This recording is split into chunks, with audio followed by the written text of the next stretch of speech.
رشتہ داری کو جوڑنے میں ہے، اور عمر بڑھنا رشتہ داری کو جڑنے سے ہے۔ عام طور پر دیکھیے رشتہ داری کو جب توڑتا ہے آدمی تو خود پریشان رہتا ہے۔ باپ بیٹے کے اندر رشتہ برابر نہیں، میاں بیوی کے اندر رشتہ برابر نہیں، دولت کتنی چاہے ہو، عہدے کتنے بڑے ہوں، لیکن دل سے اس کو سکون نہیں ملتا۔ ابھی رمضان کا مہینہ قریب آ رہا ہے، اور رمضان جوڑنے کا مہینہ ہے۔ اس میں اور عبادت کی تو ہم خوب کوشش کرتے ہیں، خوب تلاوت پر تلاوت کرتے ہیں، نوافل کثرت سے پڑھتے ہیں، روزوں کی پابندی کرتے ہیں، صدقہ و خیرات کرتے ہیں، سب کچھ کرتے ہیں، لیکن رمضان جیسا بابرکت مہینہ گزر جاتا ہے، آپس میں دوستی نہیں ہوتی ہے۔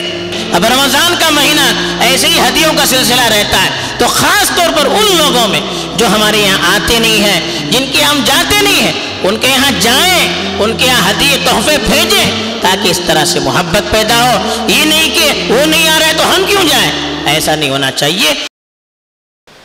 الحمدللہ رب العالمین والعاقبۃ للمتقین والصلاة والسلام علی سید الانبیاء والمرسلین خاتم النبیین محمد وعلی آلہ وصحبہ اجمعین، اما بعد۔ میرے دینی اور ایمانی بھائیوں، بزرگوں اور دوستوں، اسلام میں عبادت کی جو تعلیم دی گئی ہے، عبادت کا جو مطلب بیان کیا گیا ہے، وہ بہت وسیع ہے۔ عام طور پر لوگ یہ سمجھتے ہیں کہ عبادت کا مطلب صرف یہ ہے کہ ہم نماز پڑھیں، روزے رکھیں، اللہ نے توفیق دی تو زکوٰۃ دیں، صدقہ و خیرات کریں، اور حیثیت ہو تو حج کریں، اسی کو عبادت سمجھتے ہیں۔ حالانکہ عبادت کا مطلب پوری زندگی کو اللہ کی مرضی کے تابع بنا کر رکھنا، زندگی کے ہر پہلو میں شریعت ہمیں کیا تعلیم دیتی ہے اس کے مطابق چلنے کی کوشش کرنا، یہ حقیقت میں اطاعت ہے، اسی کو حقیقت میں عبادت کہتے ہیں۔ عام طور پر لوگ ان عبادتوں کی بڑی فکر کرتے ہیں جن کو وہ عبادت سمجھتے ہیں۔ مثلا نماز کی پابندی بہت سے لوگ بڑے شوق اور بڑی رغبت سے کرتے ہیں۔ تہجد کی پابندی، نوافل کی پابندی، صدقہ و خیرات کی پابندی، فرض تو چھوڑیے نفل روزوں کی پابندی، بلکہ حج اور عمرہ اس کے لیے کوششیں، یہ سارے اعمال کرتے ہیں۔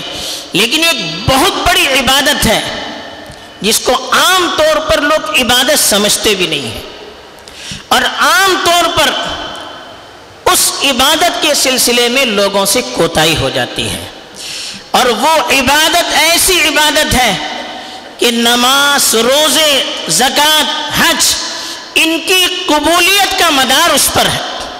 یعنی وہ عبادت اگر صحیح ہے تو نماز بھی قبول ہے، روزے بھی قبول ہیں، صدقہ و خیرات بھی قبول ہیں، حج اور عمرہ بھی قبول ہیں۔ لیکن اگر اس عبادت کو مکمل کرنے کی کوشش نہ کی جائے تو یہ اعمال بھی قبول نہیں، بلکہ اگر اسی حالت میں انسان دنیا سے چلا گیا تو جنت میں داخلہ بھی بڑا مشکل ہو جاتا ہے۔ وہ کیا عبادت ہے؟ اس کو صلۃ الرحم کہا گیا، رشتہ داری کو جوڑنا، رشتہ داری کا خیال رکھنا۔ رشتہ داری چاہے وہ باپ کی طرف سے ہو یا ماں کی طرف سے ہو یا سسرال کی طرف سے ہو، جو بھی ہم سے نسبتاً جڑتے چلے جائیں وہ ہمارے رشتہ دار ہیں۔ اب ان رشتہ داروں کی رشتہ داری کو ادا کرنا، ان کے حقوق کو پورا کرنا یہ ضروری ہے۔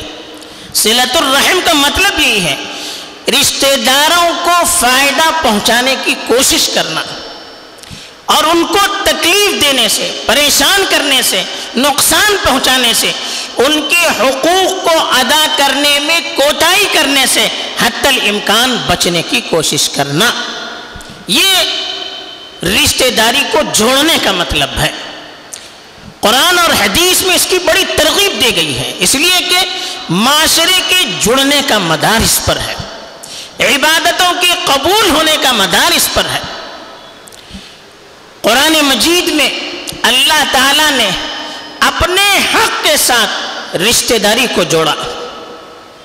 فرمایا واتقوا اللہ الذی تساءلون بہ والارحام، اس اللہ سے ڈریے جس کے حوالے سے آپس میں ایک دوسرے سے سوال کرتے ہیں، اور رشتہ داری سے ڈریے، یعنی اللہ کی نافرمانی سے ڈریے، اللہ کے حقوق میں کوتاہی کرنے سے بچیے، اور رشتہ داری کے سلسلے میں کمی بیشی کرنے سے بچیے. اپنے حق کے ساتھ اللہ نے رشتہ داری کو جوڑ کر کہا جیسے میری نافرمانی کرنا گناہ ہے، ویسے رشتہ داری کے حقوق میں، رشتہ داروں کے حقوق میں پامالی کرنا، رشتہ داروں کو تکلیف دینا، ان کے حقوق کو ادا نہ کرنا، یہ بھی اسی طرح کا گناہ ہے. کتنی بڑی اس کی اہمیت دیکھیے، اللہ نے اپنے حق کے ساتھ اس کو جوڑ دیا ہے.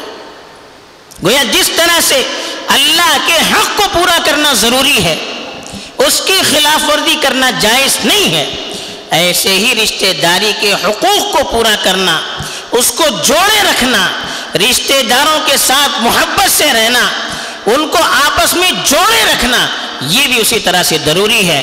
اس کی خلاف ورزی کرنا ایسے ہی ناپسندیدہ ہے جیسے اللہ کی نافرمانی کرنا ناپسندیدہ ہے.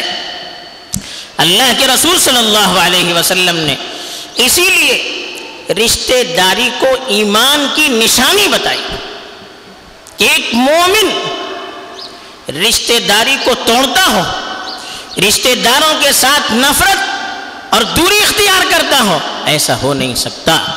چنانچہ بخاری شریف کی روایت ہے، فرمایا وَمَنْ كَانَ يُؤْمِنُ بِاللَّهِ وَالْيَوْمِ الْآخِرِ فَلْيَصِلْ رَحِمَهُ، جو شخص اللہ پر اور آخرت پر ایمان رکھتا ہے اس کو اپنی رشتہ داری کو جوڑے رکھنا چاہیے، یعنی اپنے رشتہ داروں کے ساتھ اچھا برتاؤ کرتے رہنا چاہیے، ان کو تکلیف دینے سے، ان کو پریشان کرنے سے، ان سے دشمنی کرنے سے احتیاط کرتے رہنا چاہیے.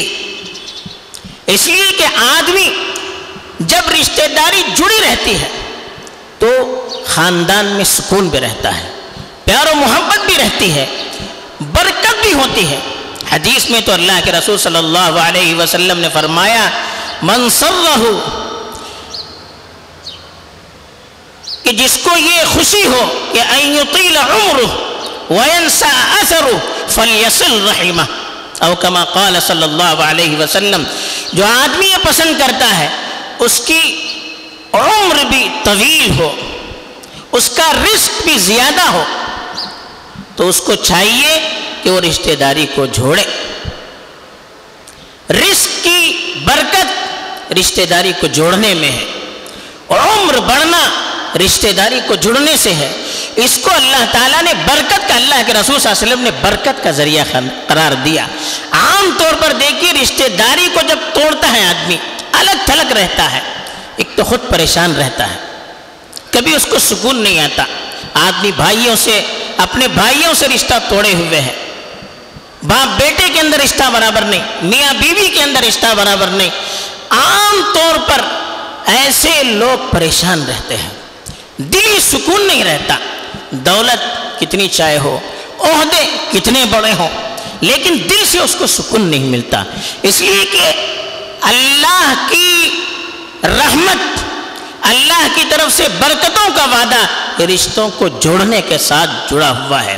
حدیث میں آتا ہے کہ رشتہ داری نے اللہ کے سامنے فریاد کی تو اللہ نے کہا کہ جو تجھے جوڑے گا میں اس کو جوڑوں گا، جو تجھے توڑے گا میں اسے توڑوں گا.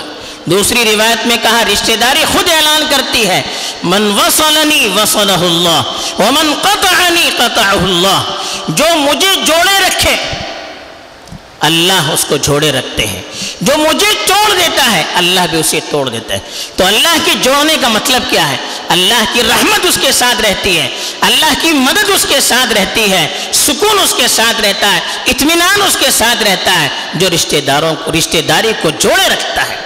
آج افسوس یہ ہے کہ ہمیں نماز روزے کی تو اہمیت بہت ہے، بہت سو کو بہت ہے، لیکن رشتہ داری کو جوڑنا اس کو عبادت نہیں سمجھتے۔ چھوٹی چھوٹی باتیں ہیں، اس پر آپس میں جدائیاں ہو جاتی ہے، بھائی بھائی میں نفرت، چھوٹی سی بات، مجھے دعوت میں فون پہ بلایا کیوں، میں بات نہیں کرتا، میں ان کے گھر میں نہیں جاتا، میرے بچے کو اس نے ایسا کہا، میں اس کے تعلقات ٹوٹ گئے، بچے تو دوست ہو کے گھومنے لگے، اب ہمارے تعلقات ٹوٹ گئے، ذرا سا معاملات میں اونچ نیچ ہو گئی، اب جوڑنے کا کوئی سوچتا ہی نہیں، توڑنے ہی کا سوچتا ہے۔ افسوس تو یہ ہوتا ہے کہ میاں بیوی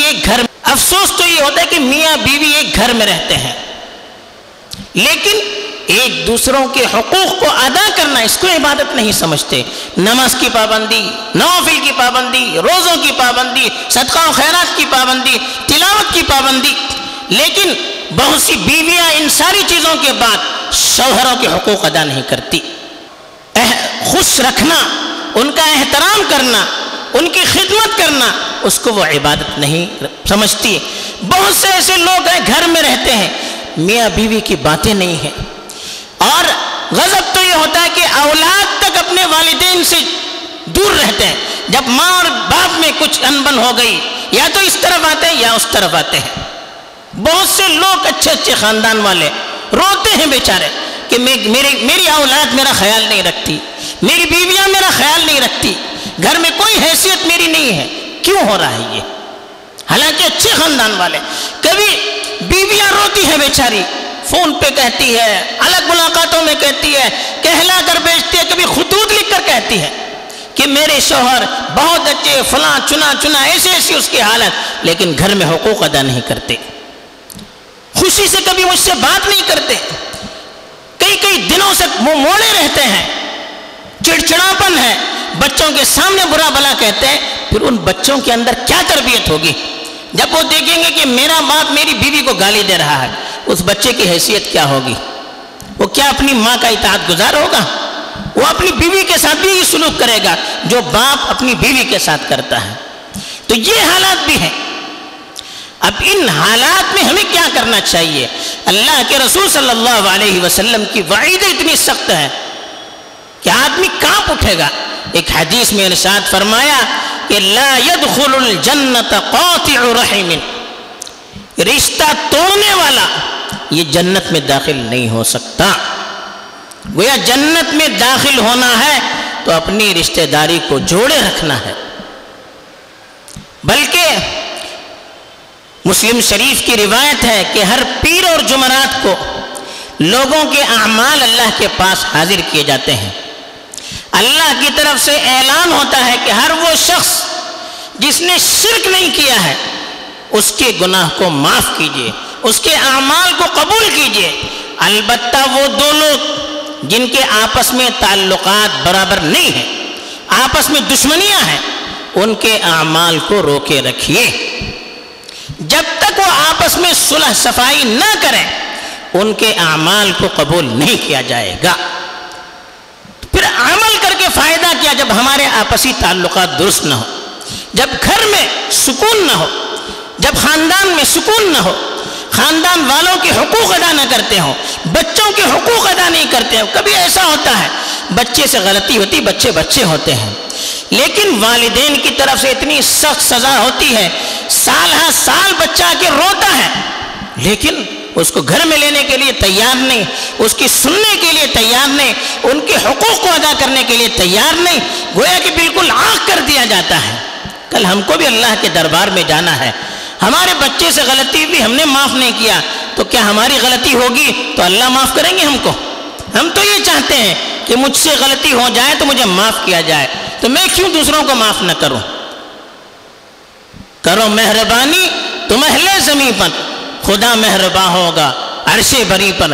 ہم زمین والوں پر رحم کریں گے تو آسمان والا ہم پر رحم کرے گا، ہم اگر رحم نہیں کریں گے تو پھر اللہ تعالیٰ کیسے ہم پر رحم کر سکتے ہیں؟ تو اس لیے رشتہ داری کے سلسلے میں ہمیں بڑی توجہ دینے کی ضرورت ہے، ایک اہم عبادت ہے، اس پر عمل کے قبول ہونے کا مدار ہے۔ اور حدیث میں یہاں تک فرمایا لا يحل لامرئ مؤمن ان يهجر اخاه فوق ثلاث، کسی ایمان والے کے لیے جائز نہیں ہے کہ 3 دن سے زیادہ اپنے بھائی سے دوری اختیار کرے۔ اگر 3 دن سے زیادہ اس نے دوری اختیار کی اور اس کا انتقال ہو گیا، حدیث میں فرمایا دخل النار، وہ دوزخ میں داخل ہوگا۔ تو کتنی سخت وعید ہے۔ حدیث میں آتا ہے، مسلم شریف کی روایت ہے، ایک عورت کا تذکرہ کیا گیا کہ وہ عورت بڑی عبادت گزار، صدقہ و خیرات کرنے والی، لیکن اس کے پڑوسی کو اس سے تکلیف ہوتی ہے، اپنے پڑوسیوں کے ساتھ اچھا سلوک نہیں کرتی ہے۔ اللہ کے رسول صلی اللہ علیہ وسلم نے فرمایا وہ عورت جہنم میں داخل ہو گئی۔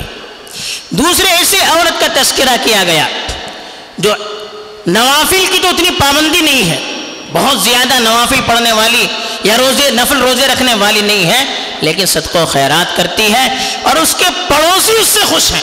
اللہ کے رسول صلی اللہ علیہ وسلم نے فرمایا وہ جنت میں داخل ہو گئی۔